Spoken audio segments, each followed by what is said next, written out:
Para quem não me conhece ainda, eu sou Aida Rodrigues e estou aqui para lhe dar as boas-vindas ao canal. Aqueles que estão acompanhando o trabalho e ainda não se inscreveram, convido a que se inscrevam, ativem o sininho para receber os novos vídeos. No momento estamos trabalhando a leitura do livro O Tao da Paz. Agradeço os comentários, os likes, as curtidas e peço que compartilhe muito. Compartilhe com a sua rede, compartilhe com os seus amigos, para que cada vez mais pessoas possam ter acesso a este riquíssimo conteúdo. Vamos à leitura? Fica comigo até o final, te encontro nos comentários. Forte abraço.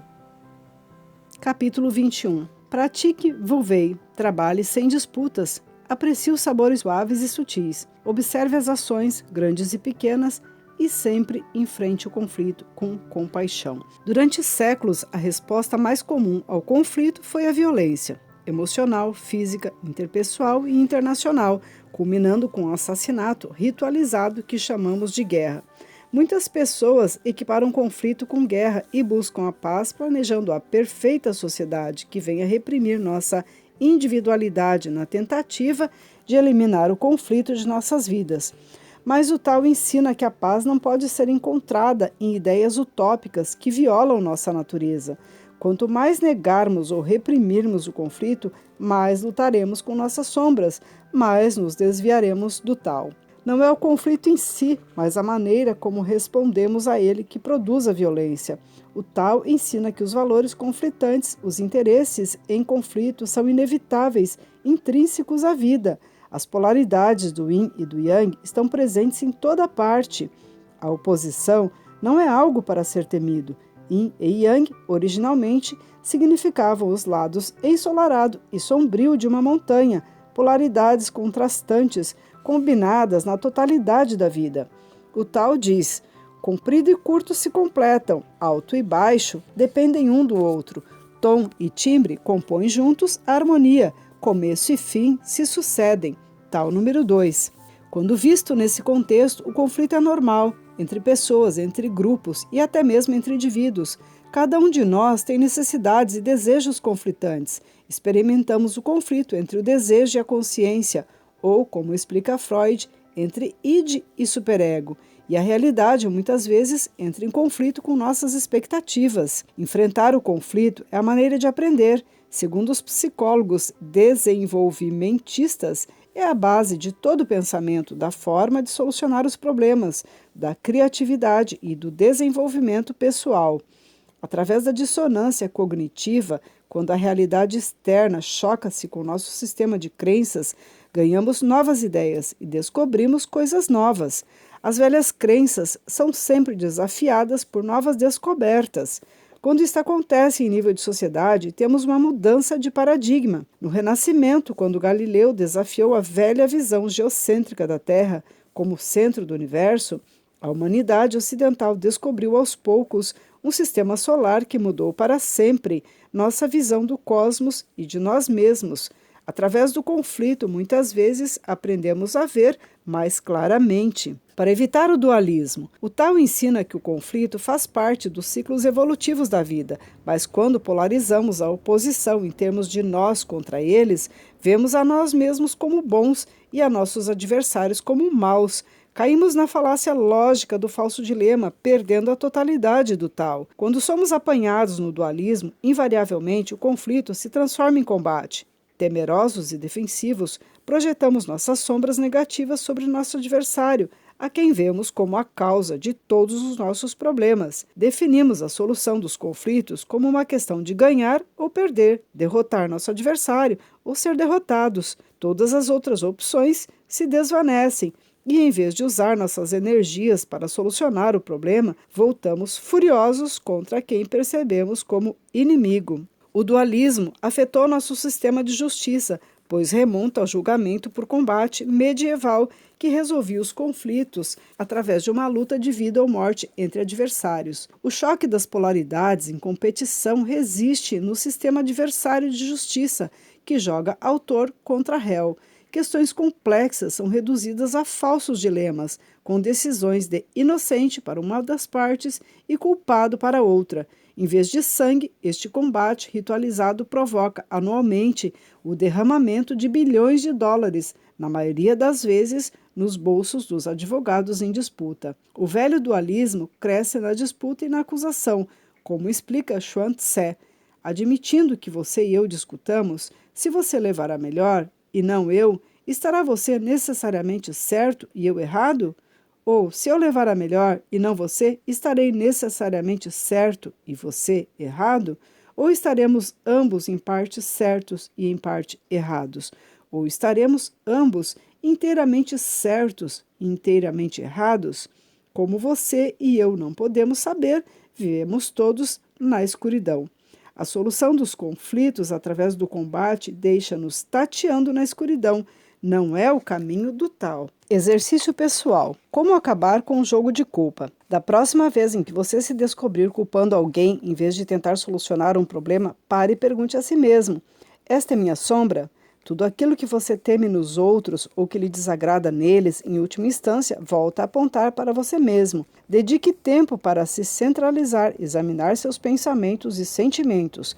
O que você realmente teme ou o que lhe desagrada, trabalhe para melhorar esses traços em si mesmo e se tornará mais centralizado, menos crítico, capaz de enfrentar os conflitos com sabedoria e distanciamento. À medida que as pessoas percebem que os combates não podem solucionar os problemas, buscam alternativas mais saudáveis. Alguns advogados com visão avançada estão usando a arbitragem e a mediação para resolver as disputas legais. As empresas e universidades progressistas passaram a adotar o conceito sueco de ombudsman, um indivíduo contratado para resolver os conflitos internos. Como parar de fazer inimigos? A antiga percepção do conflito como combate apenas torna nossa visão mais estreita, limita nossas escolhas, puxa-nos para intermináveis lutas entre polaridades em competição. O Tao nos ensina: não existe maior desastre do que fazer inimigos, pois assim você perde seu tesouro, sua paz. Quando surge o conflito, sempre prevalece a compaixão. Tao 69. Fazer inimigos causa a perda de nosso poder, impede-nos de assumir a responsabilidade por nossas vidas. Em vez de solucionar os conflitos, concentramos nossa atenção no medo, na raiva e nas invectivas contra supostos inimigos. Fazer inimigos acontece em todos os níveis, do interpessoal ao internacional. Ainda na semana passada, minha amiga Penny envolveu-se num conflito com um criador de cães em torno do contrato de compra de seu collie, North Star. Ele comprara seu cãozinho cerca de 6 meses antes e ainda não recebera o contrato de Zach Edwards, que cria collies em sua fazenda no Colorado. Quando o contrato finalmente chegou, declarava que Edwards reservava-se o direito de usar o cão de Penny como reprodutor. Penny sentiu-se traída e violentada, com medo de que a qualquer momento Zach chegasse de caminhão e levasse seu cachorro. Quando viu que não conseguia localizá-lo pelo telefone, chamou todos os criadores de cães da cidade. Uma mulher lhe disse que era melhor ela chamar um advogado, outra que se ela não assinasse o contrato, Zach poderia lhe tomar o cachorro. Finalmente, Penny me chamou. Será que eu não conhecia um bom advogado? Já telefonara para 2 que lhe disseram que havia motivos para um processo. Ela poderia processar o criador por quebra de contrato verbal, mas Penny não queria ir para a justiça, só queria seu cachorro. Você tem mesmo certeza de que Zach Edwards quer essa cláusula no contrato? Perguntei. Você já falou com ele? Não, respondeu. Ele deveria ter me ligado de volta, mas não ligou ainda.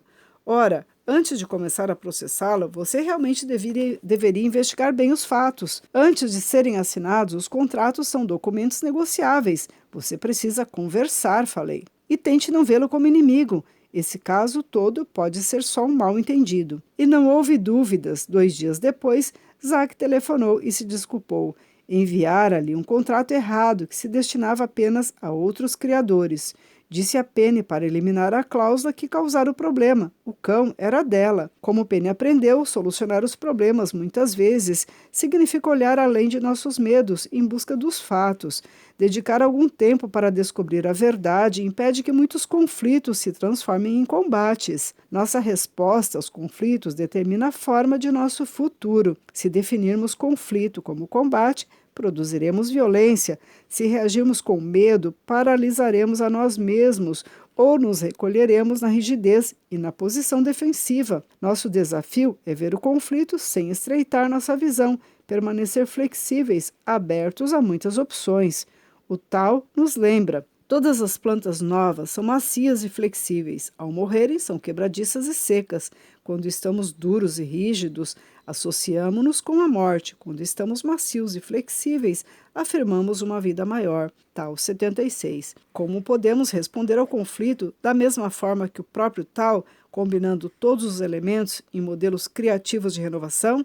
É o que investigaremos neste capítulo, aprendendo ao mesmo tempo afirmar o Té, procurar maior clareza, praticar a política da resistência passiva. Afirmação do Té. Centralizados e unidos ao Tao, respondemos com sabedoria e distanciamento. Como já aprendemos, Té é o poder do Tao, a sabedoria que ultrapassa o ego e nos guia para a ação correta. Quando agimos com Té, permanecemos calmos e concentrados.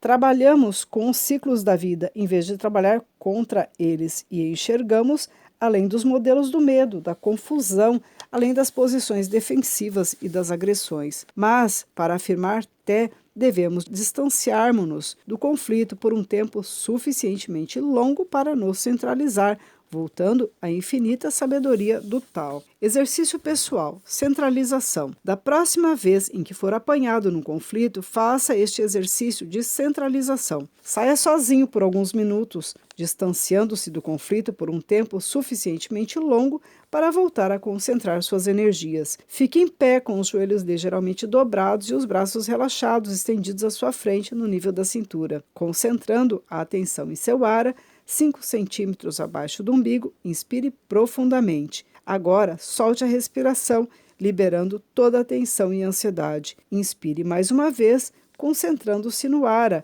inspirando aos poucos novas energias. Agora, solte a respiração, sentindo-se centralizado, relaxado, em paz. Depois de um curto espaço de tempo, você será capaz de se centralizar apenas concentrando-se no ara, essa região que nós temos abaixo do umbigo, 2 dedos abaixo do umbigo. Enquanto inspira profundamente, de forma rápida e sem esforço, você pode se centralizar em qualquer situação. Para alcançar a clareza, como um Té, vem a clareza, a capacidade de ver além dos problemas e de visar soluções. Quando estamos centralizados, nossos medos não ampliam mais nossos problemas, fazendo com que vejamos as outras pessoas como inimigos. Penny alcançou a clareza conversando comigo. Eu, muitas vezes, alcancei-a fazendo exercício respiratório, conversando com uma pessoa centralizada, meditando, escrevendo meu diário ou trabalhando no jardim. Qualquer coisa que me tire do conflito imediato e me traga de volta para o centro, de volta para o Tao. Com a clareza, enxergamos novas possibilidades, novas soluções. A política de resistência passiva. Do ponto de vista pessoal ou político, o Tao ensina o caminho da não violência, a solução dos conflitos através da resistência passiva. Uma pessoa Tao sabe que a ação agressiva só faz perpetuar a violência em nosso mundo. O líder sábio não escolhe a agressão para conquistar pela força, pois isto só traz resistência. Ele sabe que onde marcham os exércitos, crescem espinhos e sarças, e anos de carência se seguirão. O líder sábio para ao alcançar seu objetivo, sem se vangloriar da conquista, nem jactar-se da vitória. Trabalha com ciclos naturais e não usa a violência. A agressão resulta na perda de força e viola o Tao, e tudo que viola o Tao não resistirá. Tao 30. O líder Tao neutraliza os ciclos negativos praticando a política do Wu Wei. Ao longo dos anos, sempre houve muitos a trilhar esse caminho, de Thoreau a Gandhi e a Martin Luther King, afirmando a unidade e a compaixão. Suas ações incluem-se em 2 categorias: testemunhar a favor da verdade, 2, e adotar a resistência passiva. O testemunho a favor da verdade. Testemunhar é uma afirmação do princípio taoísta da unidade. Os Quakers, que têm uma longa tradição de testemunho, acreditam que, ao reconhecermos uma injustiça em nosso mundo, este conhecimento se torna parte de nós. Não podemos mais virar as costas e permanecer na ignorância. O testemunho assume muitas formas. Pode significar participar de manifestações ou escrever cartas para apoiar sua causa. Durante as décadas de 70 e 80, um número crescente de grupos ecológicos prestou testemunho em favor da preservação de nosso meio ambiente. As pessoas fizeram manifestações contra armas nucleares, amarraram-se em árvores para impedir a destruição da floresta, fizeram circular abaixo-assinados e realizaram campanhas enviando cartas. Organizações como o Greenpeace dramatizaram o suplício das baleias, das focas e de outros animais em perigo de extinção. O objetivo dessas ações é despertar consciências, promover maior clareza. Testemunhar é o primeiro passo para a solução de qualquer grande problema, porque precisamos entender primeiro e só depois agir eficazmente. À medida que os meios de comunicação de massa transformam o planeta numa aldeia global, testemunhar torna-se uma força de mudança poderosa. Jornais, rádios e televisão ligam-nos a todos numa rede planetária, uma teia de consciência interligada. Um acontecimento do outro lado do planeta é regularmente transmitido para bilhões de salas de estar, tornando a unidade da vida uma experiência cotidiana. O Greenpeace usa o poder dos meios de comunicação de massa, acreditando que a consciência em si é a cura. Se uma consciência maciça se desenvolvesse em torno do problema das focas, o problema seria resolvido. O membro fundador, Robert Hunter, disse que se fossem necessários loucas proezas para atrair o foco das câmeras, que depois é dirigido para milhões e milhões de cérebros, então loucas proezas era o que faríamos. Porque, no momento em que fosse atraída a atenção das câmeras dos meios de comunicação de massa, percepções novas e vitais passariam para as mentes de pessoas que queremos alcançar no mundo inteiro. Os meios de comunicação de massa são um caminho para fazer com que bilhões de pessoas prestem testemunhos de uma só vez. A Anistia Internacional presta testemunho no mundo inteiro em relação aos problemas dos prisioneiros políticos. A cada 2 meses, a Anistia envia uma lista de prisioneiros por questões de consciência a seus membros, que escrevem cartas para líderes políticos dos países envolvidos. Ao longo dos anos, centenas de pessoas presas por suas crenças religiosas ou políticas foram liberadas.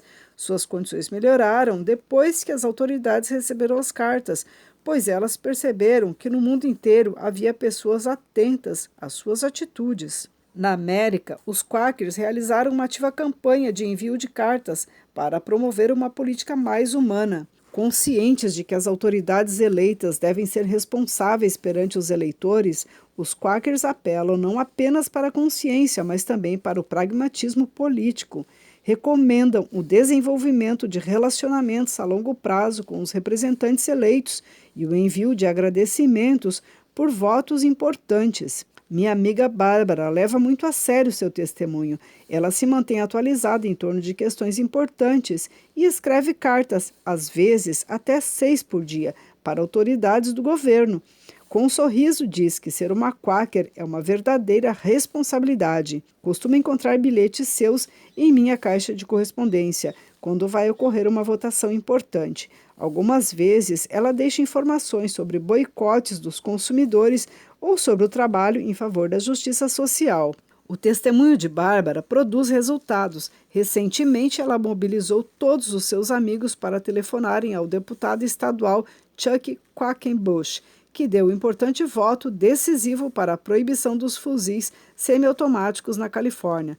Mas igualmente importante é o poder do exemplo pessoal. Por causa de Bárbara, agora tenho uma assinatura do Friends Washington Newsletter, o que me fez permanecer informada e escrever cartas sobre questões importantes. Por causa de Bárbara, um outro colega interessou-se pelas pessoas sem teto e vários estudantes estão agora trabalhando em abrigos locais e serviços de distribuição de sopa gratuita. Com sua disposição amistosa e seu espírito generoso, Bárbara tornou-se a consciência de nosso departamento, gentilmente ajudando todos nós a nos tornarmos mais responsáveis do ponto de vista social, mais preocupados com o mundo em que vivemos. Exercício pessoal. Escrever cartas políticas. Escrever para autoridades do governo é uma maneira simples de testemunhar por uma causa na qual você acredita. Estas dicas vão animá-lo. Escolha 1 ou 2 questões, estude-as em profundidade e descubra como os parlamentares que você elegeu se posicionam diante delas. Desenvolva um plano de ação, diga aos amigos o que você está fazendo, encoraje-os a se unirem a você. Escreva cartas curtas, oportunas, aos parlamentares que você ajudou a eleger, concentrando-se num assunto de cada vez.